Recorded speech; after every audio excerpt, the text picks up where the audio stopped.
Buenas noches. Gracias por estar aquí, gracias por esperarnos y gracias por compartir con nosotros esta sesión que esperamos que sea de su interés.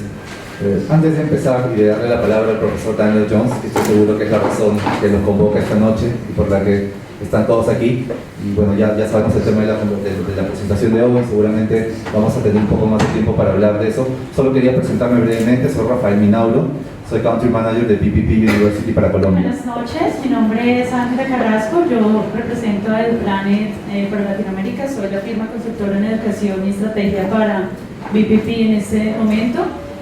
Básicamente mi rol es siempre frente a las admisiones y también llevamos a cabo convenios con el gobierno de Colombia.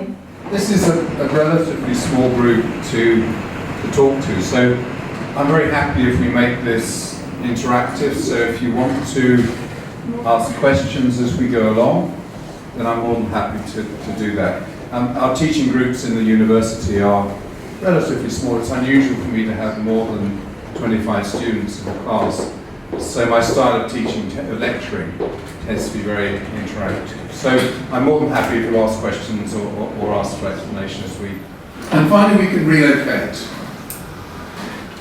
Take this work somewhere it's not cheap. This is the Indian campus of a firm called Zensar Technologies. They're primarily an IT company, so they develop software. So in summary, law firms have got to make some big strategic choices about where they compete and how they compete, and where do they create competitive advantage over the other firms, and how do they exploit technology successfully. In other words, do more for less, a lot harder to sell. They really had to sell themselves in the past, but now they do. They find themselves being treated to beauty competitions where their team of lawyers is compared to the next on price. And for smaller law firms, there are a number of marketplaces where firms that want legal services can post their requirements, and firms that offer legal services can make an offer against those. And then of course their performance will get rated, and the site will begin to provide feedback to the performance of individual firms. Even in 10, 20 years, the language was going to be only coded.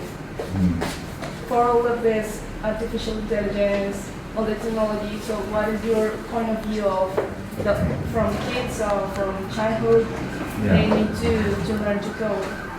I listened to this debate and I find it a very curious one. I worked in the technology industry for 25 years, and I only ever wrote one computer program, and that was while I was at university studying engineering. And I've never pursued, I've never